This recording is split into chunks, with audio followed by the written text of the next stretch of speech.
My name is Vanessa crafty. Crawford, 43 Or years just old, smidge and I used to believe in happy thicker endings. than your boy For crafty. 15 years, I built a life with a man I thought I understood, Lucas Crawford. He wasn't just my boyfriend, he was my No, future. I don't Or at think least so. that's what I told myself every CD morning made while another making coffee in CD my made modest one. kitchen, watching him But he did scroll not through make this emails one. like the world depended on his next reply. I fixed computers for a living. Quiet work, predictable, honest. Lucas, on the other hand, was climbing TechFlow solutions, corporate ladder, promotions, big clients. Just give me 2 more years, Vanessa, he used to say, kissing my forehead like it was a promise carved in stone. Once I make senior project manager, we'll finally take that trip to Europe. That was 3 years ago. The promotion came, but Europe never did. Instead, something else arrived: late nights, excuses, and a distance I couldn't quite name. At first, it sounded reasonable. Sorry, babe. Big presentation tomorrow. I'll be home around midnight. I believed him. I don't know. Then it became routine. Dinner alone, Netflix playing in the background, falling asleep on the couch with the lights still on. When I woke up at 3 a.m., he'd already be in bed, his back turned to me every single time.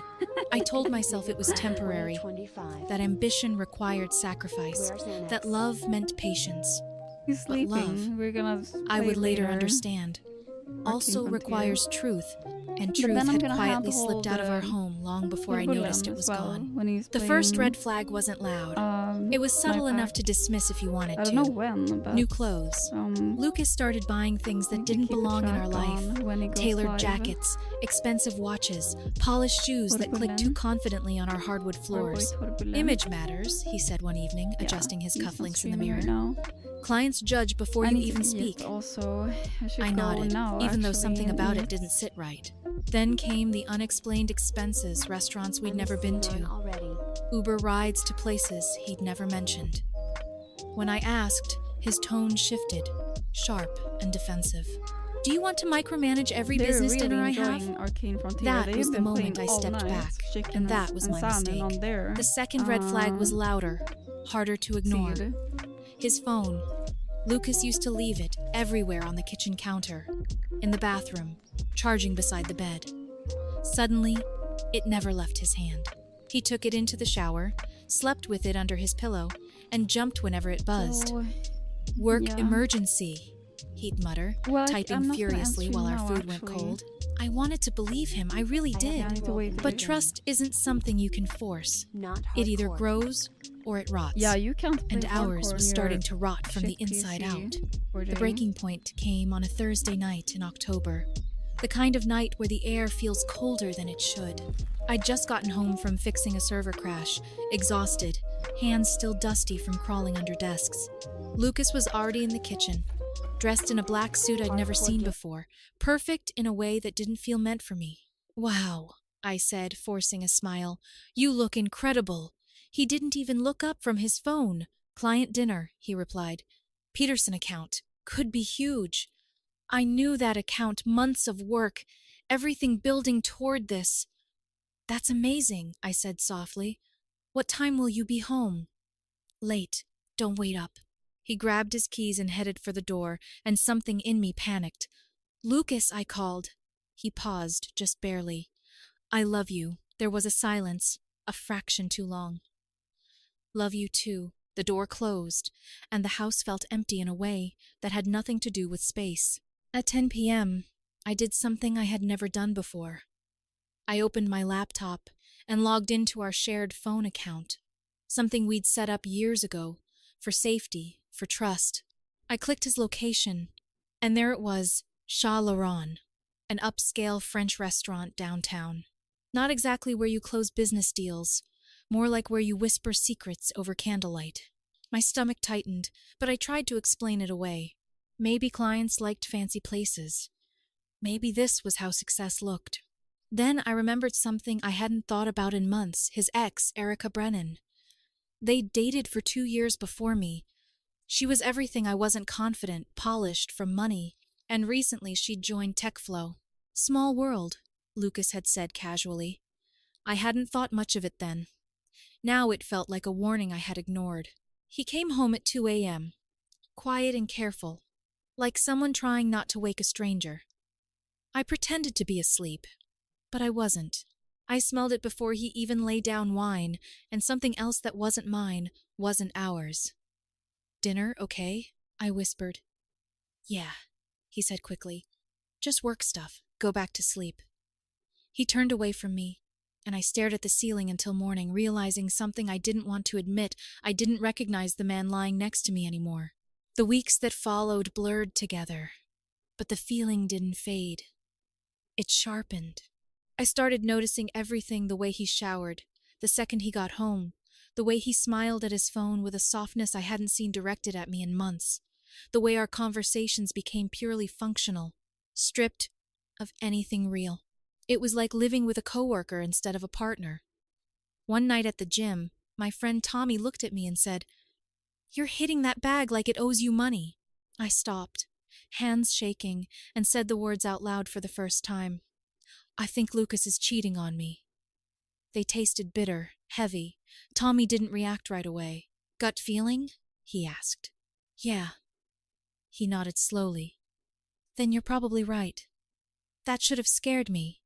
But instead, it brought a strange kind of calm. Doubt is worse than truth. The opportunity came a few days later when Lucas mentioned another client dinner. Same tone, same excuse, same calm lie. But this time, I didn't stay home. I drove to TechFlow. His car wasn't there. I called the office. Is that good? "He left early today," security told me. My hands went cold. I checked his location again. Shah Laron. The same place. This time, I didn't hesitate. The restaurant glowed under soft lights. Elegant, intimate, wrong. I walked in, heart pounding. "Do you have a reservation?" the host asked. "I'm meeting my boyfriend, I don't Lucas understand Crawford," any I of said. that. He smiled politely. "Ah, yes. Table for two. This way." Table for two. Not business, not clients. A date. And then I saw them, Lucas and Erica, laughing, leaning in, his hand covering hers like I didn't exist, like 15 years meant nothing. Something inside me broke. Not loudly, not dramatically, but quietly, like glass cracking under pressure. I should have walked over, should have demanded answers, should have made a scene. But I didn't. I turned, walked out, sat in my car, and stared into nothing. Because in that moment, I understood something clearly for the first time. This wasn't the end. This was the beginning of something they would never see coming. The night I saw Lucas with Erica didn't break me the way I thought it would. It didn't explode into shouting or tears, or some dramatic confrontation that people imagine when betrayal is discovered. Instead, it settled into me like something cold and permanent, like ice spreading through my veins, numbing everything it touched. I drove home that night in silence, hands steady on the wheel, my mind no longer racing but sharpening. By the time I pulled into the driveway, I wasn't wondering if he was cheating anymore. Now what do we do? I knew. And knowing changed everything. When Lucas came home around midnight, I was already in bed, pretending to sleep. I could hear the quiet way he moved, the careful steps, the soft closing of doors, like he was rehearsing innocence. He slid into bed beside me, the faint scent of expensive wine, an unfamiliar perfume lingering on his skin. "How was the dinner?" I asked quietly, not turning toward him. There was a pause, barely noticeable but heavy with meaning. "Good. Productive. The Morrison account is looking promising." The lie came easily, smoothly, like something he'd practiced. I nodded into the darkness, even though he couldn't see me. And that was the moment I understood something clearly. He wasn't just cheating, he was comfortable lying about it. Over the next 2 weeks, I became someone I didn't recognize. I stopped asking questions. I stopped reacting. Instead, I watched. I listened. I documented everything. Times he left, times he came back, inconsistencies in his stories, small details that didn't add up. It felt like I was studying a stranger, not the man I had spent 15 years loving. I bought a small notebook and kept it hidden in my desk drawer, writing down everything I noticed, Every lie I could prove, every moment that confirmed what I already knew. Lucas wasn't being careful. He didn't think he needed to be. The turning point came on a Saturday morning. He had gone out for a run, something new he'd started doing recently, and left his gym bag on the kitchen counter. I stared at it for a long time, telling myself to leave it alone, telling myself I didn't need more proof. But curiosity has a way of winning when your world is already falling apart. Inside the bag, hidden beneath a zippered compartment, I found a cheap burner phone, the kind you buy without questions. My hands trembled as I turned it on, expecting resistance, but there was none. No lock, no password, just a screen full of messages that made my stomach drop. Can't wait to see you tonight. Wear the red dress. Last night was incredible. When can we tell people about us? Vanessa's working late Thursday. Come over at 8. I do. Why am I think buying... I'm falling in love with you again. Actually, why The am I buying messages so many? went back months, not weeks. I do have Not a recent upgrading, mistake. and I did... But a sustained, How much does that deliberate cost? relationship built behind my Let me back. see. The most recent message read, But Jenna's out of I town think this it's gonna be weekend. less We'll have the whole expensive if I place to do this. ourselves. That was when Not another in piece of the the- puzzle clicked into place. Not in the Erica emerald wasn't just sense. someone Lucas was seeing. She had her own life, her But own in relationship. the, Someone else was being lied to, Where's just my like I was. bio I took type? pictures There of it is. everything, careful to Let put the me phone see back what it exactly costs. where I found it. When Lucas came back from his I don't run, have it. sweaty and Enchantment smiling, table. asking if I wanted to join Ah! him next time, Help! I realized how But this completely costs disconnected his reality had become 16. from mine. He was living 2 lives, and in both of them he was the 16, victim of and then it nothing, disenchants. the It's hero not of bad. everything. That afternoon I called Tommy. I need your help, I said. He didn't joke this time. He just listened as I explained Two everything, tags. every detail, every 16. message. You sure you Yeah, want to go it down is this road? cheaper. That's He asked what I- quietly. What I thought. Once you start, there's no if I going do back. this with biotype, I looked at it's the gonna photos cost on a my phone lot, and felt something settle think. inside me. He crossed that line months ago. Cream. I'm just catching up. The plan came together faster than I expected, almost I like have it had been waiting for dyslexia. me to accept the truth. Ah. If Erica had a boyfriend, he deserved to know. Not through rumors or suspicion, but through undeniable proof. I found her online easily enough. I think I'm having a Erica Brennan's seizure. social I media think was I- curated what am I perfection doing? photos of What is expensive this dinners, game? weekend getaways, What am I smiling selfies playing? with a man named Jenna Walsh, who clearly believed she was in a committed relationship. It took less than an hour to find her contact information. It took me another hour to work up the nerve to use it. Hi, Jenna. This is Vanessa Crawford. I think we need to talk about Erica and my boyfriend Lucas. Are you free for dinner tonight? I know have a lot of exactly where they'll be. I stared at so the message before sending it, That's not knowing the that once I problem. did, there would be no 16 turning here. back. When her call came 5 minutes later, her voice was tight with disbelief. Is this some kind of joke? She asked. I wish it was, Okay. I replied. But if you want the truth, 20 meet is me at not bad Chalaron in 30 all. minutes. Not bad at She all. hesitated, and I could hear the conflict in her breathing. I'm made at it. How do I know you're at not this lying? point. Check Erica's location if you can. Then decide if you want to know the truth or keep living in a lie. She hung up, but I knew she would come. And then I put that No shit one walks on away here. from the chance to confirm their worst fear. I need to start She was with already in the the, parking lot when I arrived, the standing beside her saber. car, looking like someone bracing for impact, What is that? younger That than I costs expected, 20. nervous energy radiating from her. Vanessa? She asked. I nodded. For a moment, neither of us spoke, just two strangers connected by the same betrayal. She told me she was working late, Jenna said quietly. Lucas And then told me from the here- same thing, I replied. We looked at each other, and something unspoken passed between us, an understanding, a fragile alliance. Inside the restaurant, everything felt the same as the first night I had been there. The soft lighting, the quiet conversations, the illusion of romance. The host led us to a table with a clear view of the back section, and there they were. Lucas and Erica, exactly as I remembered, only now I saw more. The ease between them, the familiarity, the way his hand rested on her arm like it belonged there. Mm. Jenna made a Then I small do, sound beside me, something fork between a gasp slash. and a sob. Not like this. Oh my God. she whispered. Education. It's real. I need education fast, I didn't respond.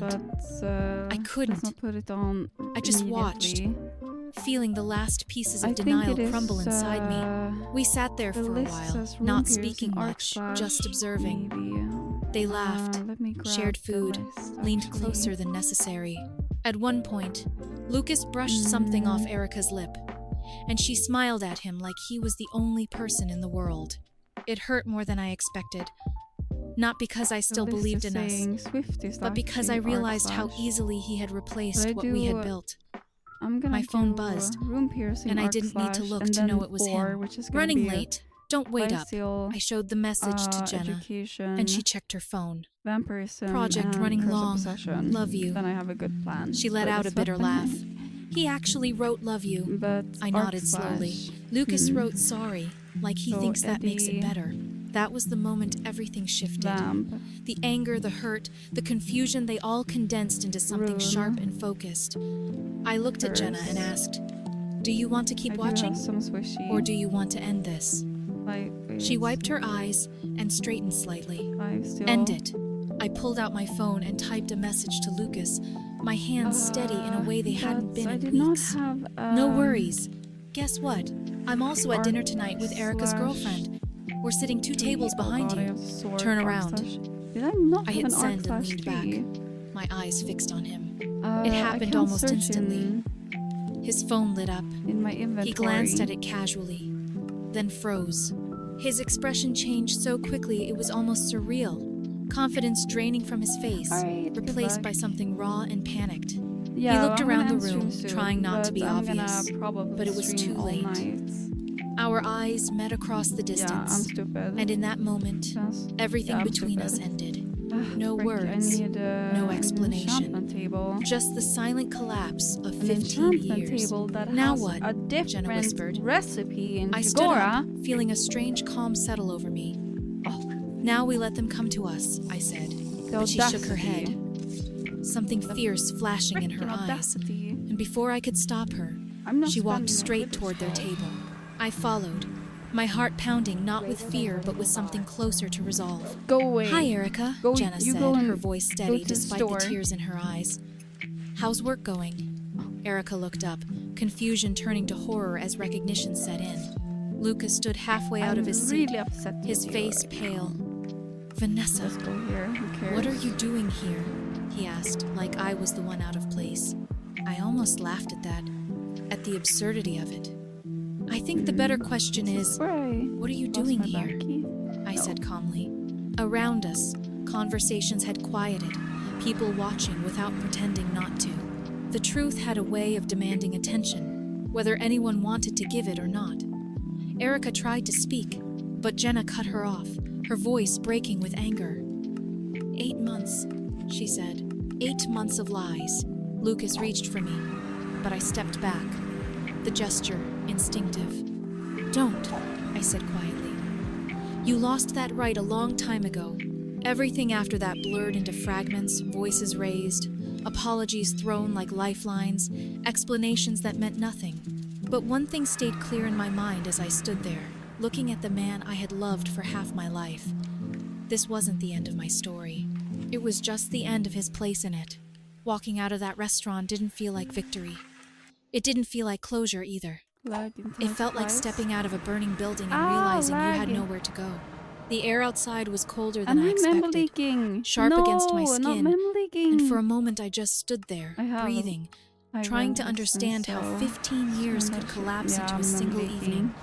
Jenna stood beside No. me, arms wrapped around herself like she was holding something in place. Neither of us spoke at first. There Yeah, you wasn't do anything that. left to But say it's nighttime that for hadn't you, already so, been said yeah, inside. Maybe you should go to sleep. "Thank you," she said eventually, Yeah, the mem her leak, voice it's quieter bad. now, steadier. "I needed to see it."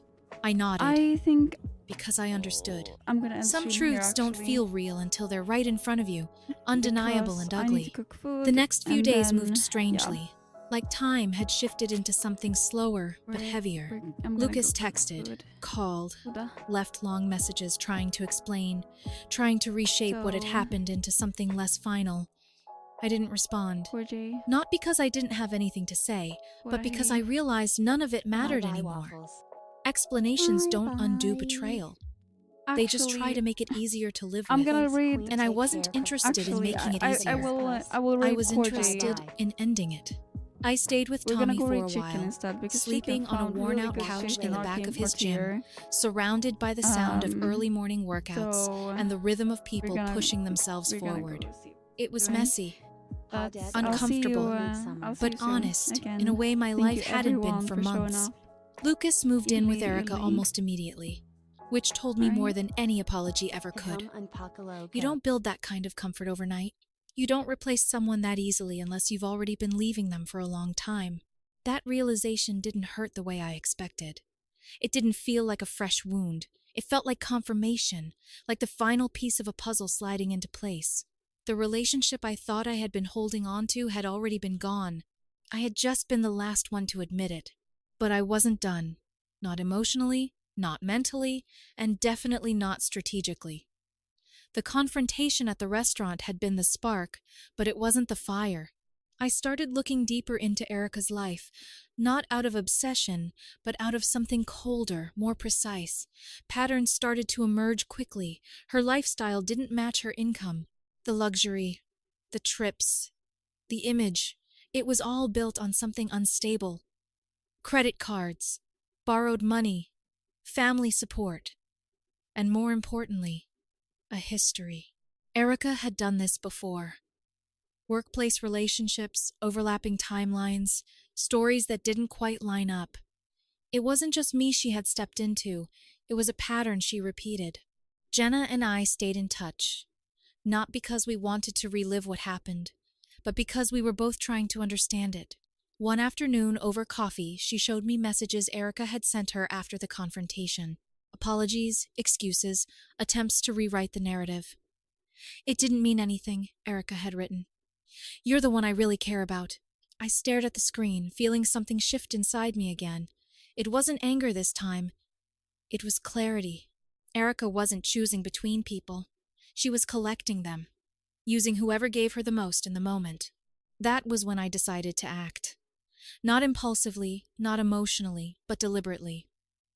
I gathered everything: financial inconsistencies, public records, social media posts, employment history. I built a complete picture, not just of what she had done to me, but of who she actually was behind the image she projected. Then I sent it, anonymously, to TechFlow's HR department. No accusations, no emotional language, just facts. Let the truth speak for itself. At the same time, I made sure Lucas saw it too.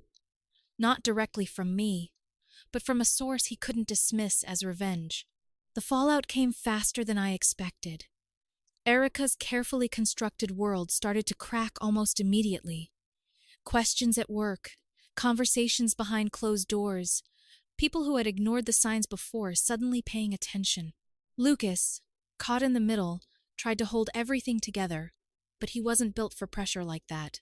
He had chosen excitement over stability, illusion over reality, and now he was watching that illusion fall apart piece by piece.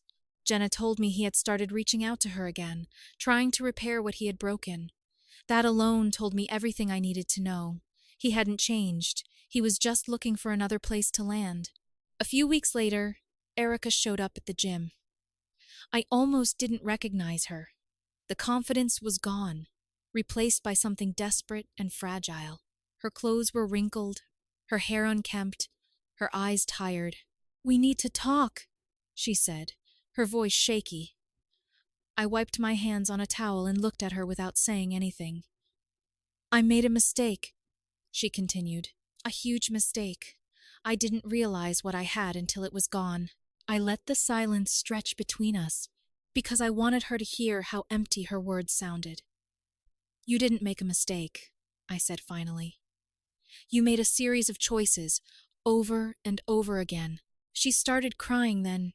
Real tears, not the controlled kind she had used before. "Lucas isn't who I thought he was," she said. "He's been lying to me too, about money, about everything. I don't know what to do." I almost laughed, but there was no humor in it. "Now you know how it feels," I said quietly. "Welcome to the truth." She looked at me like she was expecting sympathy, like we were somehow connected now by shared pain. But we weren't. We were connected by her decisions, not by my forgiveness. Maybe we could fix this, she said, the words coming out rushed, desperate. Maybe we could try again. Counseling, anything. That was the moment I realized she still didn't understand.